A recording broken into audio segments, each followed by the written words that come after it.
সকলের প্রিয় অনুষ্ঠান টিফিনের আড্ডায়। আজ আমি চলে এসেছি মিরপুর গার্লস আইডিয়া ল্যাবরেটরি ইনস্টিটিউটে। আজকে সারাটা দিন এ বিদ্যালয়ের বন্ধুদের সাথে অনেক মজা করব, অনেক আড্ডা দিব, হবে অনেক নাচ গান এবং কবিতা। তাহলে চলো বন্ধুরা, আর দেরি না করে এ বিদ্যালয়ের বন্ধুদের সাথে পরিচিত হই।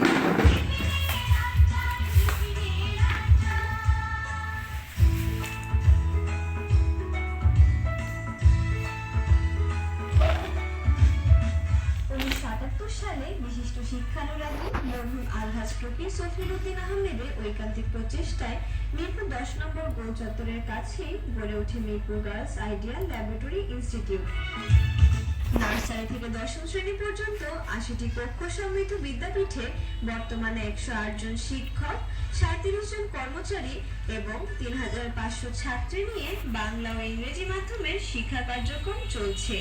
Mirpur girls idea laboratory institute একটি ঢাকা মহানগরীর মিরপুরে অবস্থিত অন্যতম নারী শিক্ষা প্রতিষ্ঠান এবং অত্র এলাকার মেয়েদের শিক্ষার অগ্রযাত্রায় 1978 সালে প্রতিষ্ঠিত এই প্রতিষ্ঠানটি অন্যতম গুরুত্বপূর্ণ অবদান রেখে আসছে। শুরু থেকেই ভালো ফলাফল এবং বিভিন্ন পর্যায়ে খেলাধুলা সহ বিভিন্ন ক্ষেত্রে অবদানের স্বীকৃতি স্বরূপ 2026 সালে মিরপুর শিক্ষা থানায় শ্রেষ্ঠ শিক্ষা প্রতিষ্ঠান হিসেবে গৌরব অর্জন করতে পেরেছে। লেখাপড়ার পাশাপাশি বিভিন্ন এক্সট্রা কারিকুলার যে অ্যাক্টিভিটিতেও আমাদের শিক্ষার্থীরা থানা, জেলা, মহানগর এবং জাতীয় পর্যায়েও তারা পুরস্কার লাভ করে আসছে। মননশীল মানুষ হিসেবে গড়ে তুলতে আমাদের প্রতিষ্ঠানের শিক্ষক কর্মচারীরা যথেষ্ট অবদান রাখছেন। শিক্ষার্থীদের সৃজনশীলতা বাড়াতে ও মননশীল মানুষ গড়ার লক্ষ্যে প্রতিষ্ঠানে রয়েছে বিশাল গ্রন্থাগার, বিজ্ঞান গবেষণাগার, মাল্টিমিডিয়া ক্লাসরুম, ডিজিটাল ল্যাব, সুবিশাল খেলার মাঠ, অডিটোরিয়াম, শহীদ মিনার ও আর্ট গ্যালারি। ফলশ্রুতিতে ছাত্রীরা অর্জন করেছে অগণিত পুরস্কার। পড়ালেখায় রয়েছে দারুণ ফলাফল। A+-এর পাশাপাশি শতকরা 100% পাশের হার ও বৃত্তি পরীক্ষায় কৃতিত্বের স্বাক্ষর দেশে নারী শিক্ষার বিস্তারে Mirpur girls idea laboratory institute অন্যতম একটি বিদ্যাপীঠ হিসেবে সুপরিচিত।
বাবা মায়ের স্বপ্ন পূরণ, এই আমাদের আশা। এই আশা নিয়ে তারা সবাই এগিয়ে যেতে চায়। চলো এখন আমরা চলে যাই আমাদের পরবর্তী সেগমেন্টে।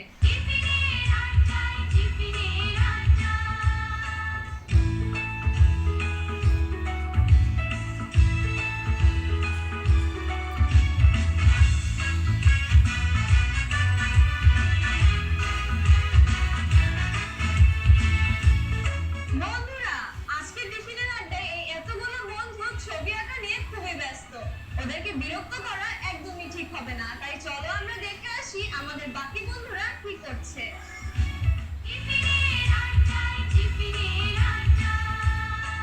ছোট ছোট বন্ধুরা রঙিন পোশাকে সেজে বৃষ্টিকে ডাকছে, তবে বৃষ্টি এখন না আসাই ভালো। তাহলে চলো বন্ধুরা দেখে আসি ওদের পরিবেশনা।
সেগমেন্টে। এই সেগমেন্টে আমাদের জন্য এক ঝাঁক বন্ধু কাবাডির আয়োজন নিয়ে অপেক্ষা করছে, তাই চলো আর দেরি না করে ওদের খেলাটি আমরা দেখে আসি।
বন্ধুরা, শক্তির লড়াইয়ে দুই দলই সেরা, তাই বিজয় বের করা খুবই কঠিন এবং সময় সাপেক্ষ।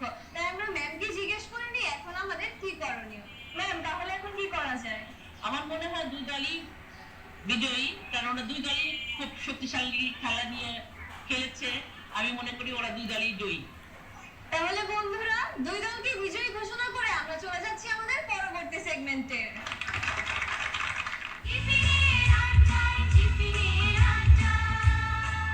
আবৃত্তি করছি কবি দীননাথ মণ্ডলের লিখিত শিক্ষক মানে কবিতাটি। শিক্ষক মানে শিক্ষা গুরু, মনের জ্ঞানের দাতা, অন্ধকারে আলোর দিশা, জ্ঞান জগতে ত্রাতা। শিক্ষক মানে সবুজ মাঠে মোদের খেলায় সাথী, মোদের হাতে তীর তিনি, বিশ্ব জয়ের বাতি। শিক্ষক মানে মানুষ গড়ার আসল কারিগর, মোদের কাছে তিনি হলেন খাঁটি পরশ পাথর। শিক্ষক মানে মোদের কাছে সুখ দুঃখের বন্ধু, বিশ্ববাসীর প্রাণের তিনি, মণিমুক্তার সিন্ধু। শিক্ষক মানে নিয়ম নীতি, মেরুদণ্ড সোজা, চলার পথে উড়িয়ে দেওয়া আদর্শেরই ধ্বজা।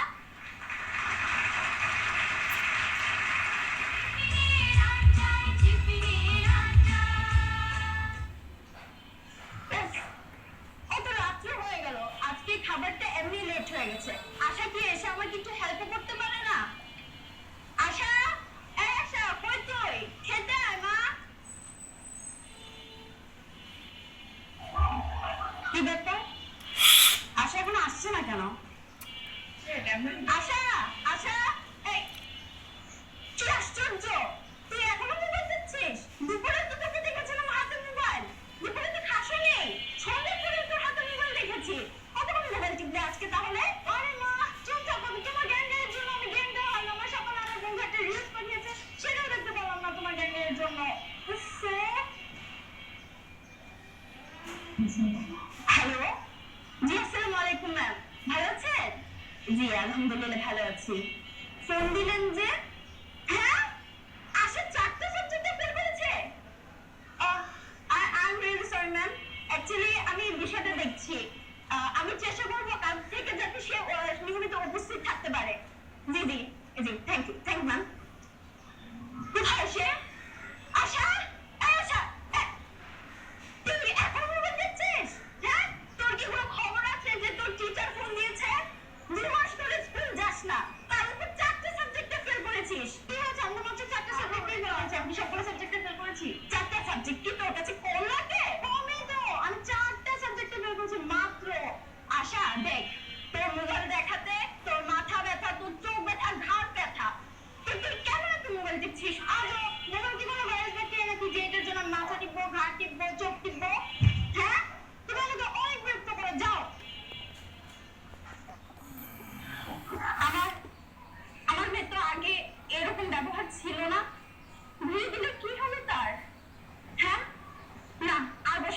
যাবে না, এখন ডাক্তারের কাছে যেতে হবে, তোর শরীর অসুস্থ হয়ে পড়েছে। আমি আজই ডাক্তার সিরিয়াল নিয়ে রেখেছি। আশা আয়, আমরা আজকে ডাক্তারের কাছে যাবো, চল। তো তুই অনেক অসুস্থ হয়ে পড়েছিস। আমার মেয়ে আশা, ও অ্যাকচুয়ালি অনেক অসুস্থ, কিছু কিছু রোগ দেখা দিয়েছে। তো ওর মাথা ব্যথা, প্রচন্ড চোখ ব্যথা। একটু কি হচ্ছে একটু বলতে পারবে? তুমি চোখে মাঝে মাঝে ঘুরে দেখো? হ্যাঁ। দেখুন, ওর এই সমস্যার মেইন রিজন হলো এক্সেসিভ স্ক্রিন টাইম। আমার কাছে মনে হচ্ছে যে ও একটানা ফোন দেখার কারণে ওর ডিজিটাল আই স্ট্রেন হয়েছে। সলিউশন একটু কিছু বলতে পারবেন? ওর স্ক্রিন টাইম যত দ্রুত সম্ভব কমাতে হবে এবং স্ক্রিন থেকে যত দূর সম্ভব থাকতে হবে। ও যদি অতিরিক্ত স্ক্রিন দেখে তাহলে ওর এই সমস্যা বাড়তেই পারে। আপনি বিষয়টা ঘাবড়াবেন না, আমি আপনাকে কয়েকটা ড্রপ লিখে দিচ্ছি, বাট এটা কিন্তু কোনো পার্মানেন্ট সলিউশন না, ঠিক আছে? আর সবসময় মনে রাখবে, technology is a best servant but a bad master. Okay, thank you. আসি, আসসালামু আলাইকুম। শোনো আশা, আমাদের আজকে স্কুলে কারেন্ট মিস আমাদের অনেক হোমওয়ার্ক দিয়েছে। প্রশ্নের উত্তর হচ্ছে লিখতে বলেছে আমাদের আজকে। আচ্ছা ঠিক আছে, তাহলে তো উত্তর লিখতে থাক আর আমি দেখি মোবাইলে কি প্রশ্ন করা যায়।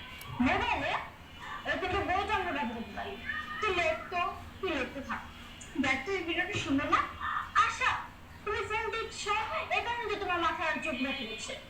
তুমি এটা বাদ দাও না, চলো এটা বাদ দিয়ে আমরা পড়াশোনা। ঠিক আছে, তুই যা বলবি তাই হবে, বের কর। এখন আমরা ফোন রেখে দেখি কে আগে হচ্ছে পড়াশোনা শেষ করতে পারে। এভাবে পড়াশোনা হবে, ফোন চালানো হবে না। তুই কি বলছিস? ফোন চালানো তো আমার সময় কাটে না, আর ফোন দিয়ে তোমার সময় কাটে। ফোন ছাড়া মানুষ কিভাবে থাকে বল? আর এরকম সলিউশন যেটা মানুষ কতই আসে।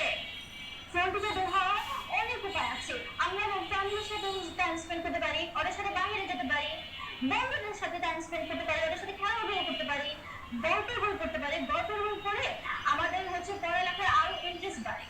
আবার হচ্ছে আমরা নতুন স্কিল শিখতে পারি, যে কোনো কিছু হবি ব্যবহার কর, তুই পড়াশোনাও কর, অনেক অপশন আছে। তোর মোবাইল দেখে কি কোনো লাভ নাই? অবশ্যই লাভ আছে, অনেক লাভ আছে, কিন্তু তুমি তো লাভে কিচ্ছু করছো না। লাভে তো তুমি হচ্ছে কোনো সার্চ ইঞ্জিন ব্যবহার করে, যেমন গুগল, ইয়াহু, উইকিপিডিয়া, এগুলো ব্যবহার করে তুমি হচ্ছে রিসার্চ করতে পারবা। রিসার্চ করে তুমি পড়ালেখার বাইরেও সবকিছু জানতে পারবে। তুমি তো করছো না, তুমি তো হচ্ছে ভিডিও দেখছো। তুমি ইউটিউবে, ফেসবুক, ইনস্টাগ্রাম এগুলো প্ল্যাটফর্ম ব্যবহার করে তুমি হলো মানুষের সাথে কানেক্ট করতে পারবে, এগুলো কিচ্ছুই করছো না। তুই আসলে ঠিকই বলছিস, আমার আসলে মোবাইল এই ধরনের কাজে ব্যবহার করে ঠিক করেনি। আমি আসলে আমার মার সাথে অনেক খারাপ ব্যবহার করেছি এই মোবাইল টিপার জন্য। তাহলে তুই যেহেতু বলেছিস, আমি এখন থেকে মোবাইল ভালো কাজে ব্যবহার করবো আর চেষ্টা করবো যে আমি মোবাইল থেকে বিরত থাকার। ভালো, তাহলে আমরা পড়ালেখা করি না? হ্যাঁ, তাহলে আমরা সামনের সিটিতে ভালো করতে পারবো। হ্যাঁ বন্ধুরা, প্রযুক্তির অপব্যবহার নয়, সদ্ব্যবহারই আমাদের একান্ত কাম্য। এই প্রত্যাশা নিয়ে চলো আমরা চলে যাই আমাদের পরবর্তী সেগমেন্টে। ওর পরিবেশনাটি আমরা দেখে আসি।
পেলাম।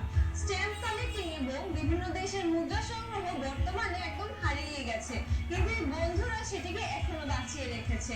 আগে আমাদের হবি বা শখ বলতে এগুলোই ছিল, কিন্তু এখন বিভিন্ন শখ আসার কারণে ধীরে ধীরে এগুলো হারিয়ে যাচ্ছে। বন্ধুরা, আমরা যদি দেখি এখানে আমাদের এই বন্ধু বিভিন্ন ধরনের অ্যান্টিক জিনিসপত্র জমিয়েছে। যেমন এখানে রয়েছে একটি কাঁসার গ্লাস। তারপরে আমরা যদি এটা দেখি, বন্ধু এটা কি? এটা হচ্ছে একটি আগরবাতি স্ট্যান্ড। তো আগে হচ্ছে এখানে আগরবাতি জ্বালানো হতো বিভিন্ন মিলাদ বা এই জাতীয় ধর্মীয় অনুষ্ঠানে। এটা আমি আমার বাবার মাধ্যমে সংরক্ষণ করেছি। বন্ধুরা, এছাড়াও এখানে রয়েছে একটি জিনিস যা আমরা অনেকেই কিন্তু এখন চিনি না। তুমি বলো বন্ধু এটা কি? এটা একটা টুপি বাতি। তো এটা আমরা আমাদের গ্রাম থেকে সংরক্ষণ করেছি। এটাতে হচ্ছে আগে কেরোসিন তেলের মাধ্যমে আগুন জ্বালানো হতো। এখানে আছে মোম স্ট্যান্ড, এটাতে আগে মোম জ্বালানো হতো। বন্ধুরা, এখানে রয়েছে স্ট্যাম্প কালেকশন। আমাদের এই বন্ধু অনেক দেশ থেকে বিভিন্ন ধরনের স্ট্যাম্প কালেক্ট করে এখানে সংগ্রহ করেছে। বন্ধু, তুমি এগুলো কোথা থেকে সংগ্রহ করো? আসলে এগুলো আমার চাচা, সে অনেক ছোটবেলায় তার বন্ধুদের সাথে কালেক্ট করতো। তো সেখান থেকে আমি তার কাছ থেকে এটা নিয়েছি। আর এখানে অনেক দেশের আছে, আমেরিকা, ইন্ডিয়া, দেন ইউরোপের বিভিন্ন কান্ট্রিজ, দেন ইভেন আফ্রিকার আছে।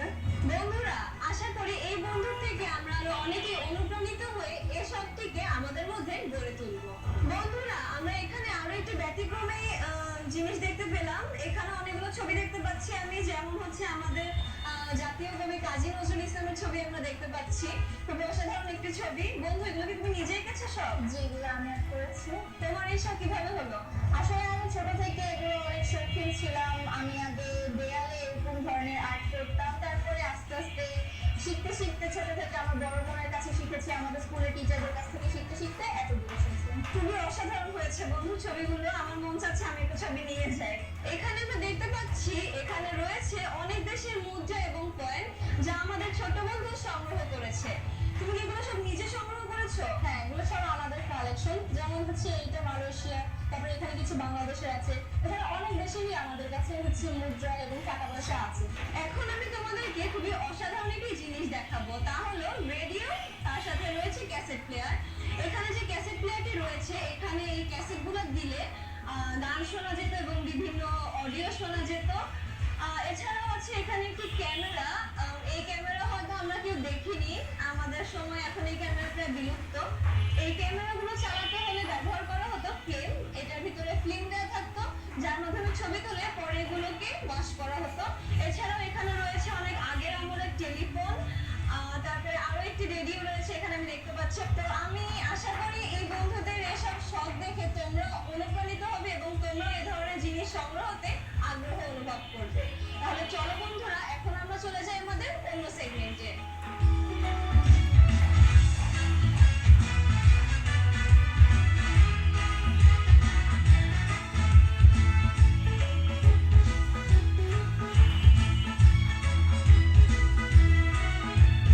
বন্ধুরা, রঙে রঙে যেন একদম মেতে উঠেছে আজকের প্রাঙ্গণ। এতগুলো সুন্দর ছবি থেকে সেরা ছবিটি বাছাই করা আমার পক্ষে অসম্ভব। তাই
বন্ধুরা, দেখতে দেখতে শেষ হয়ে গেল আমাদের আজকের আড্ডা। এখন ওই থেকে বিদায় নিচ্ছি। তোমাদের সাথে আবারও দেখা হবে অন্য কোনো বিদ্যালয়ের সাথে। সেই পর্যন্ত সবাই ভালো থেকো, সুস্থ থেকো। আল্লাহ হাফেজ।